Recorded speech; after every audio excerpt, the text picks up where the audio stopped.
இன்னைக்கு நம்ம டிஃப்ரெண்டான ஒரு முட்டை டிஷ் ஒன்று பார்க்கலாம். அதுக்கு 2 முட்டை உடச்சு ஊற்றிருக்கோம். இதுக்கு தேவையான சால்ட் இதில் சேர்த்துடலாம். இதை நல்லா அடிச்சுக்கலாம்.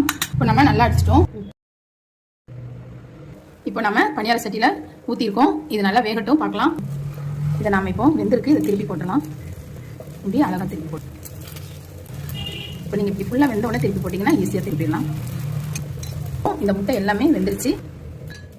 அடுத்து என்ன செய்யணும் அப்படிங்கிறத பார்த்துடலாம்.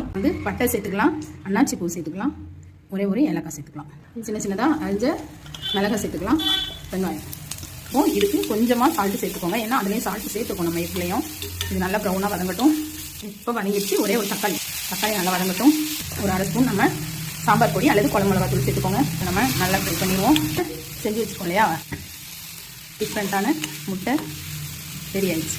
இதுவே நீங்கள் கொஞ்சம் தண்ணி ஊற்றி பண்ணீங்க அப்படின்னா முட்டை தொக்கு மாதிரி ஆகிடும். உங்களுக்கு பொரியலாக வேணாலும் இந்த மாதிரி செஞ்சுக்கலாம். இதே மெத்தடில் செஞ்சு பாருங்கள்.